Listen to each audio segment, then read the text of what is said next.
Para comenzar, voy a hablar de los conceptos de tejidos básicos. Los tejidos son capas de células similares que cumplen con una función específica y los diferentes tipos de tejidos se agrupan para formar órganos. Existen 4 tipos básicos de tejido, empezando por el tejido muscular, el tejido nervioso, y aquí me voy a enfocar en 2: el tejido conectivo, que sostiene otros tejidos y los une.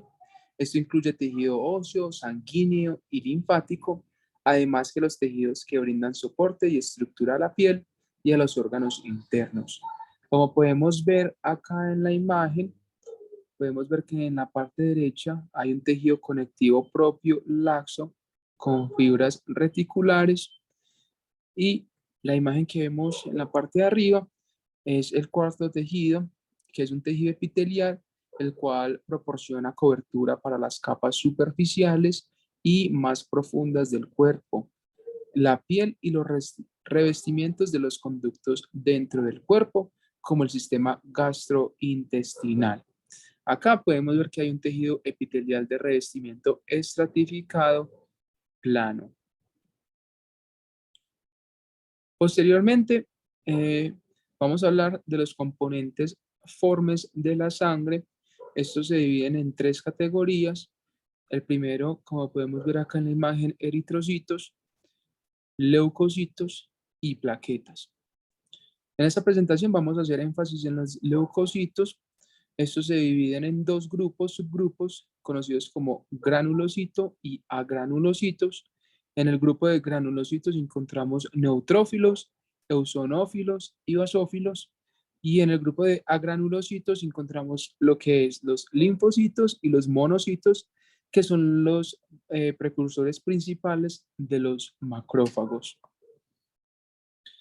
Eh, Vamos a hablar un poco de los valores de los leucocitos en la sangre. Aquí podemos ver que en una muestra de sangre, el 45% son células rojas, el 55% es el plasma y menos del 1% es ese body coat, en donde vamos a encontrar los leucocitos.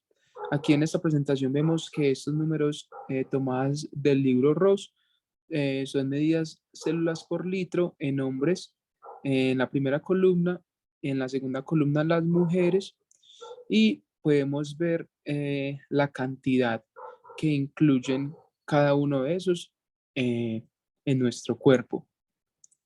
Eh, Voy a dar un número muy general de los hombres, ah, juntándolos a granulocitos y granulocitos tenemos un valor entre 3.5 y 10.5 por 10 a la 9 para hombres, y en promedio para mujeres 3.5 a 10.5 por 10 a la menos 9 simultáneamente.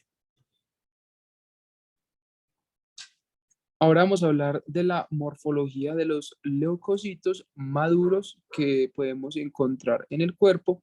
Aquí en esta imagen es una imagen microscópica de un extendido de sangre periférica, en donde podemos ver leucocitos. Vamos a comenzar con el neutrófilo, que lo podemos ver acá en la imagen. Estos se caracterizan por tener muchos glóbulos en el citoplasma. Procediendo con el basófilo, en el basófilo vemos que hay muchos gránulos en su exterior. Luego el linfocito, podemos ver que es muy grande, ya que casi cubre todo su citoplasma. Procedemos con el monocito, que lo vemos como si fuera arriñonado. Y para concluir tenemos el eosinófilo. En los eosinófilos vemos que su citoplasma es como café y tiene 2 glóbulos en su citoplasma. Vamos a hablar ahora un poco de la estructura de la médula ósea. Aquí podemos ver que la médula ósea se constituye por 2 componentes. Uno, el estroma, en el cual vamos a hablar acá en este momento, Acá en el estroma podemos ver que se caracteriza por tener vena, arterias, capilar cortical, sinoides venosos. Y si hacemos un zoom en esta parte de acá, donde podemos encontrar el estroma, podemos ver que los componentes estromales de la médula ósea, aquí vamos a encontrar células mesenquimáticas, células reticulares, macrófagos y fibras reticulares. Posteriormente también en la médula ósea vamos a encontrar estructuras como la parenquima, y esta es donde va a haber la formación de todos los eritrocitos, como podemos ver acá en la imagen, y también la formación de leucocitos. Eh, Acá también podemos ver la presencia de la célula madre, donde está toda pues, la formación de todas estas células, de donde provienen en la médula ósea. La médula ósea está ubicada en la parte esponjosa del hueso.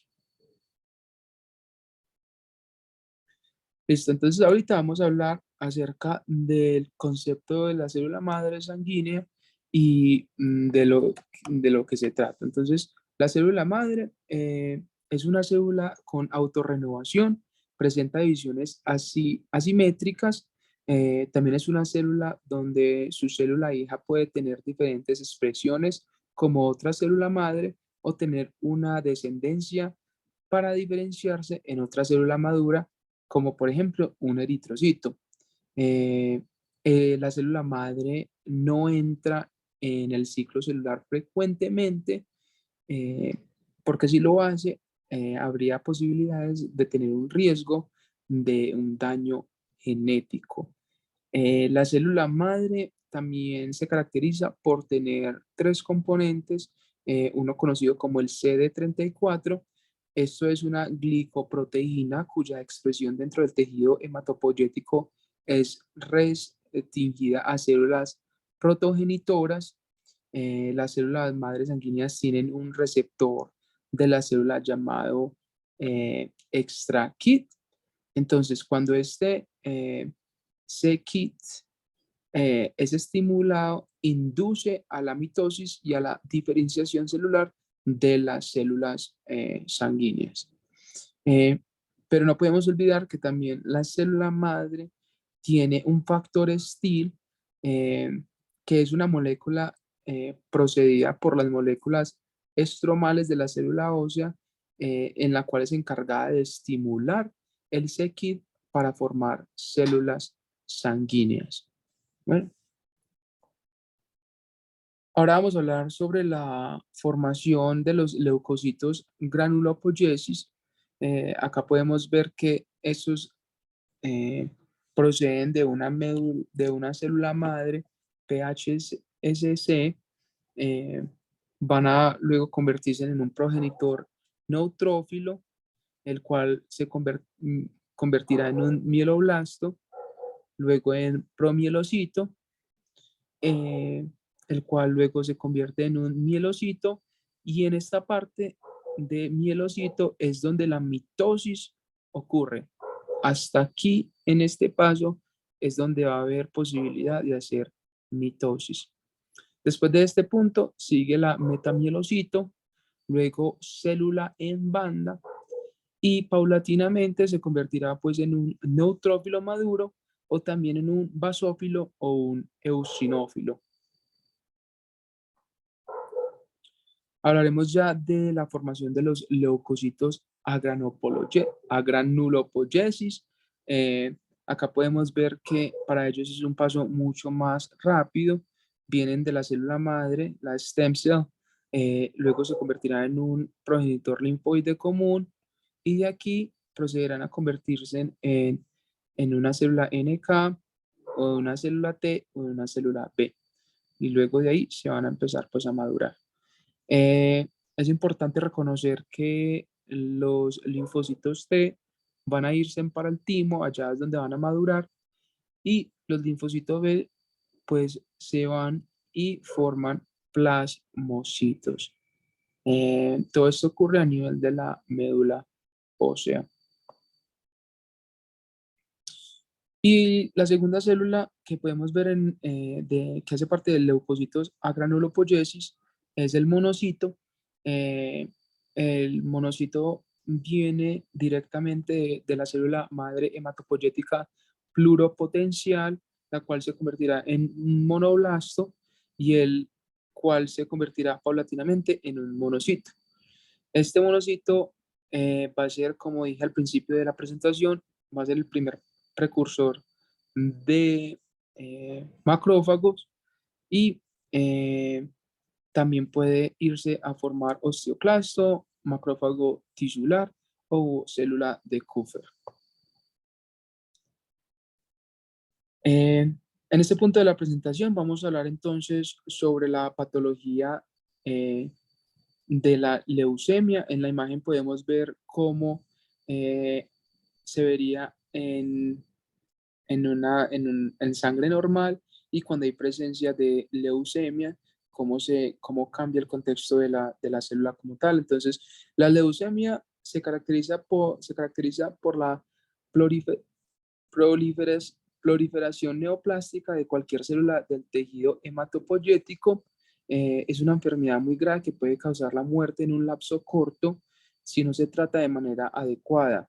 La leucemia se clasifica de acuerdo con la célula de la cual se origina y se denomina blasto. En esta patología se reconocen dos grandes familias de leucemia, las cuales son reconocidas como leucemia linfoblástica y la leucemia mieloblástica.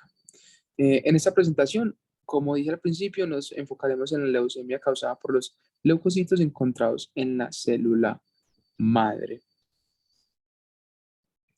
Una de las preguntas que tenemos frecuentemente en nuestra práctica es ¿por qué las defensas están bajas en un paciente a pesar de tener un nivel alto de leucocitos? ¿Cierto?